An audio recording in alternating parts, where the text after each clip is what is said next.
Hello नमस्कार दोस्तों, आप सभी का स्वागत है आज के इस वीडियो में। मेरे दोस्तों, अगर आप एसएससी जीडी 2027 की तैयारी कर रहे हैं तो ये वीडियो आपके लिए काफ़ी इम्पोर्टेंट साबित होगा, क्योंकि इस वीडियो के माध्यम से आज हम लोग 30 मई का थर्ड शिफ्ट का पेपर सॉल्व करने वाले हैं, और वो भी हिंदी का।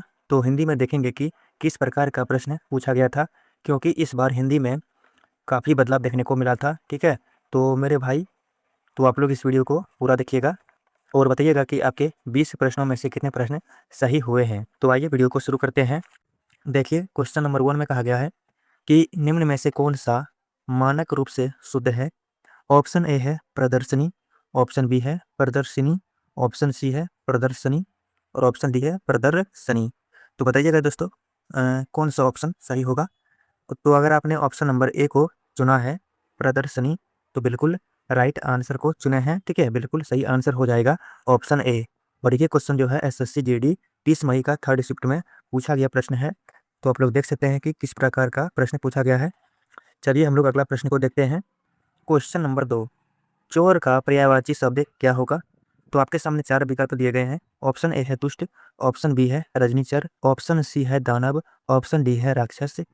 तो अगर आपने ऑप्शन नंबर बी को चुना है, रजनीचर, तो बिल्कुल राइट आंसर को चुने हैं। ठीक है, हमारा अगला प्रश्न है, जब किसी व्यक्ति को कार्यालय में प्रवेश की अनुमति दी जाती है तो उसे क्या जारी किया जाता है।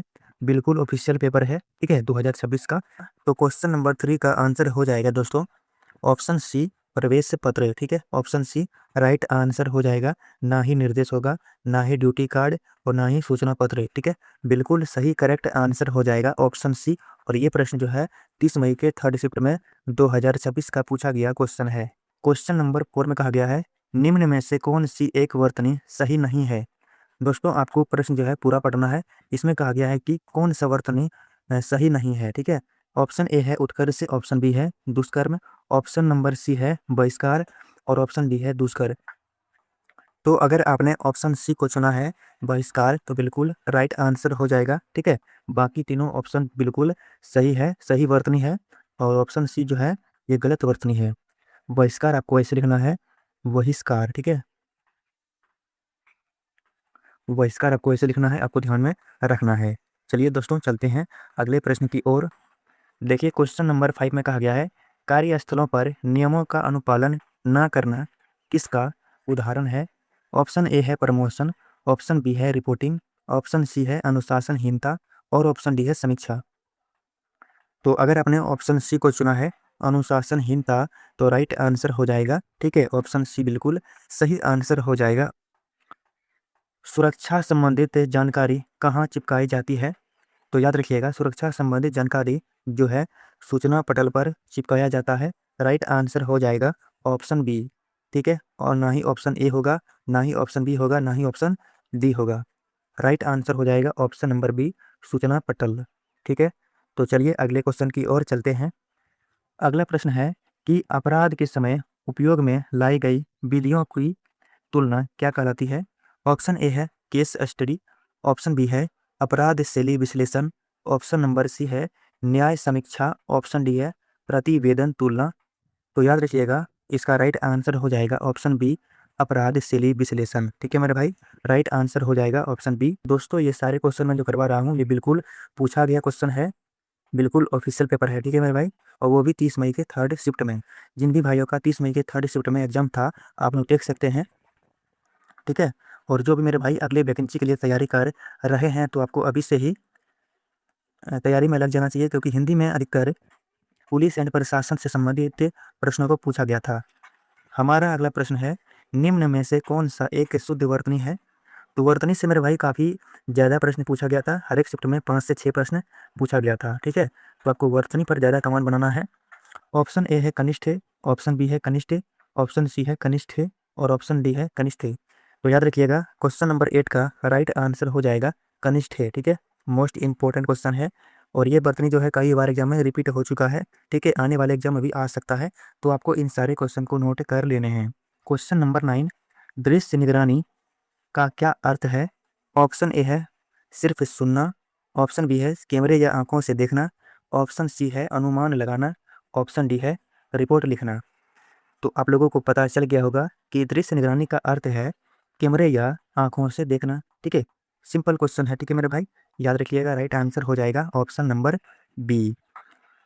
अगला क्वेश्चन है क्वेश्चन नंबर 10, तत्काल कार्यवाही क्यों आवश्यक है? ऑप्शन ए है आराम के लिए, ऑप्शन बी है आपात स्थिति में शीघ्र समाधान हेतु, ऑप्शन सी है मीटिंग के लिए और ऑप्शन डी है प्रचार कार्य करने के लिए। तो अगर आपने ऑप्शन बी को चुना है आपात स्थिति में शीघ्र समाधान हेतु, ठीक है, तो बिल्कुल राइट आंसर को चुने हैं। तो देख सकते हैं दोस्तों इस बार किस प्रकार का प्रश्न पूछा गया था। चलिए दोस्तों अगला प्रश्न है, सस्वर का सही विलोम शब्द क्या होगा? आपके सामने 4 विकल्प हैं। ऑप्शन ए है स्वर, ऑप्शन बी है अस्वर, ऑप्शन सी है निरक्षर, ऑप्शन डी है ईश्वर। तो याद रखिएगा सस्वर का विलोम हो जाएगा ऑप्शन बी अस्वर। ठीक है, आपको ध्यान में रखना है, बिल्कुल राइट आंसर हो जाएगा ऑप्शन बी। और ये क्वेश्चन एसएससी जीडी 2026 के 30 मई के 3rd शिफ्ट में पूछा गया क्वेश्चन है। तो नोट करते जाइएगा, आने वाले एग्जाम में आपको काफ़ी हेल्प मिलेगा। अगला प्रश्न है कि पुलिस द्वारा किसी स्थान की निगरानी व्यवस्था क्या कहलाती है? तो याद रखिएगा पुलिस द्वारा किसी स्थान की निगरानी जो है वह निगरानी प्रणाली कहा जाता है।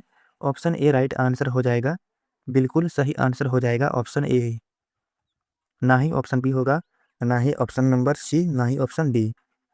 चलिए हम लोग चलते हैं अगले क्वेश्चन की तरफ। क्वेश्चन नंबर 13, पुलिस द्वारा किसी कार्य की अनुमति देना क्या कहलाता है? ऑप्शन ए है आदेश देना, ऑप्शन बी है स्वीकृति देना, ऑप्शन सी है निर्देश देना, ऑप्शन डी है प्रमाण देना। तो दोस्तों आप लोग बताइएगा कि कौन सा ऑप्शन सही आंसर हो जाएगा। तो अगर आपने ऑप्शन नंबर बी को चुना है स्वीकृति देना, तो राइट आंसर को चुने हैं। ठीक है, बिल्कुल राइट आंसर हो जाएगा ऑप्शन बी। तो देख सकते हैं कि इस बार एसएससी जीडी 2026 में हिंदी में किस प्रकार का प्रश्न पूछा गया था, जो कि सिलेबस से बिल्कुल बाहर है। ठीक है, हिंदी से मात्र 4 से 5 प्रश्न पूछे गए थे, बाकी 15 प्रश्न जो है पुलिस एंड कानून से ही प्रश्न पूछा गया था। क्वेश्चन नंबर 14 में कहा गया है, निम्न में से कौन सा मानक रूप से शुद्ध है? देखिए दोस्तों, इस बार जो है एसएससी जीडी में हर एक शिफ्ट में जो है वर्तनी से 5 से 6 प्रश्न पूछा गया था। हो सकता है कि अगले बार भी एग्जाम में 5 से 6 प्रश्न वर्तनी से ही पूछे, तो आपको वर्तनी पर और पुलिस एंड प्रशासन पर ज़्यादा कमान बनाना है। तो इसका आंसर हो जाएगा तेजोमय। ठीक है, अगर आपने ऑप्शन नंबर बी को चुना है तो राइट आंसर को चुने हैं तेजोमय, बिल्कुल राइट आंसर हो जाएगा क्वेश्चन नंबर 14 का। और ये बिल्कुल ऑफिशियल पेपर है, पूछा गया पेपर है। अगला प्रश्न है, निम्न में से कौन सा शब्द मानक रूप से शुद्ध है? देखिए एक और वर्तनी आ चुका है। ऑप्शन ए है दुशासन, ऑप्शन बी है फिर यहाँ दुशासन, ठीक है, ऑप्शन सी है दुस्सम, ऑप्शन डी है दुशासन। तो कौन सा दुशासन शब्द सही होगा आप लोगों को बताना है। तो मेरे भाई अगर आपने ऑप्शन बी को चुना है दुशासन, तो राइट आंसर को चुने हैं। ठीक है, बिल्कुल दुशासन इसी प्रकार से लिखा जाता है, आपको ध्यान में रखना है। राइट आंसर हो जाएगा ऑप्शन बी। और ये बिल्कुल पूछा गया पेपर है, ऑफिशियल पेपर है, 30 मई का 3rd शिफ्ट में। तो आइए दोस्तों हम लोग अब यहाँ से गद्यांश को सॉल्व करेंगे कि गद्यांश में किस बार किस प्रकार का प्रश्न पूछा गया था। ठीक है, तो चलिए शुरू करते हैं।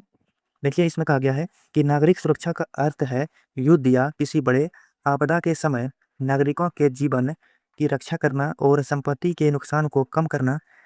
भारत में नागरिक सुरक्षा संगठन मुख्य रूप से स्वयं सेवकों पर आधारित है। ये स्वयं सेवक स्थानीय स्तर पर लोगों को प्राथमिक चिकित्सा, आग बुझाने और बचाव कार्यों का प्रशिक्षण देते हैं। आंतरिक सुरक्षा में इसकी भूमिका इसलिए महत्वपूर्ण है क्योंकि किसी भी आपातकालीन स्थिति में पुलिस और सुरक्षा बलों को पहुंचने से पहले स्थानीय नागरिक ही प्रथम उदारता होते हैं। यदि नागरिक प्रशिक्षित हो तो अफरा तफरी को कम किया जा सकता है और सुरक्षा बलों का काम आसान हो जाता है। उपयुक्त गद्यांश के आधार पर प्रश्न का हल दीजिए। ठीक है, तो हम लोग गद्यांश को पढ़ चुके हैं। अब आइए हम लोग प्रश्न को सॉल्व करेंगे कि किस प्रकार का प्रश्न पूछा है। इसमें प्रश्न में कहा गया है कि नागरिक सुरक्षा का मुख्य लक्ष्य क्या है। ठीक है, तो ऑप्शन ए है व्यापार को बढ़ाना, और ऑप्शन बी है सेना में भर्ती करना, ऑप्शन सी है युद्ध या आपात के समय नागरिकों और संपत्ति की रक्षा करना, ऑप्शन डी है विदेश यात्रा का प्रावधान। ठीक है, तो इसमें व्यापार बढ़ाने के बारे में बात तो किया नहीं है, सेना के बारे में भी बात नहीं किया गया है, विदेशी यात्रा के बारे में भी बात नहीं किया गया है। ठीक है, तो इसमें राइट आंसर हो जाएगा युद्ध या आपदा के समय नागरिकों और संपत्ति की सुरक्षा करना। तो ये option number C right answer हो जाएगा। ठीक है मेरे भाई, चलिए हम लोग चलते हैं अगले क्वेश्चन की ओर और आप लोग देख सकते हैं कि इस बार किस प्रकार का गद्यांश पूछा गया था। तो चलिए दोस्तों, हम लोगों का अब गद्यांश का दूसरा प्रश्न है, नागरिक सुरक्षा संगठन मुख्य रूप से किस पर आधारित है? ऑप्शन ए है विदेशी विशेषज्ञों पर, ऑप्शन बी है केवल सरकारी अधिकारियों पर, ऑप्शन सी है केवल मशीन पर, और ऑप्शन डी है स्वयं सेवकों पर। देखिए यहाँ गद्यांश में कहा गया है कि भारत में नागरिक सुरक्षा संगठन मुख्य रूप से स्वयं सेवकों पर आधारित है। ठीक है, यहाँ पर देखिए स्वयं सेवक दिया गया है, तो हमारा option number D right answer हो जाएगा, स्वयं सेवकों पर। ठीक है, नागरिक सुरक्षा संगठन मुख्य रूप से किस पर आधारित है? स्वयं सेवकों पर, यह गद्यांश में कहा गया है। तो हमको गद्यांश के हिसाब से ही हमको आंसर लगाना है। ठीक है, ना ही ऑप्शन ए होगा, ना ही ऑप्शन बी होगा, ना ही ऑप्शन सी होगा, राइट आंसर होगा ऑप्शन डी। और ये दोस्तों इसी बार के एग्जाम में पूछा गया गद्यांश है। तो चलिए हम लोग अगले क्वेश्चन की ओर चलते हैं।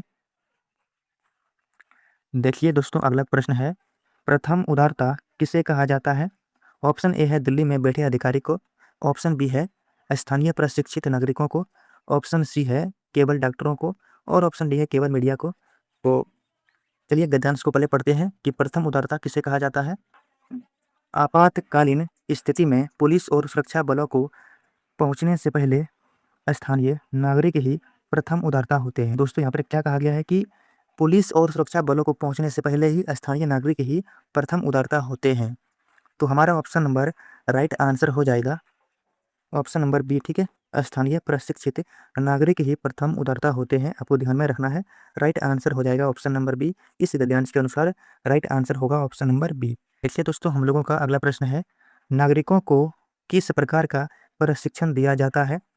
ऑप्शन ए है प्राथमिक शिक्षा और बचाव कार्यों का, ऑप्शन नंबर बी है हवाई जहाज उड़ाने का, ऑप्शन सी है राजनीति का, और ऑप्शन डी है पेंटिंग का। तो इसमें पेंटिंग के बारे में बात नहीं किया गया है, राजनीति के बारे में बात नहीं किया गया है, जहाज उड़ाने के बारे में बात नहीं किया गया है। आप लोगों को ऐसे भी ऑप्शन को छाट सकते हैं। ठीक है, तो राइट आंसर हो जाएगा ऑप्शन नंबर ए, प्राथमिक शिक्षा और बचाव कार्यों का।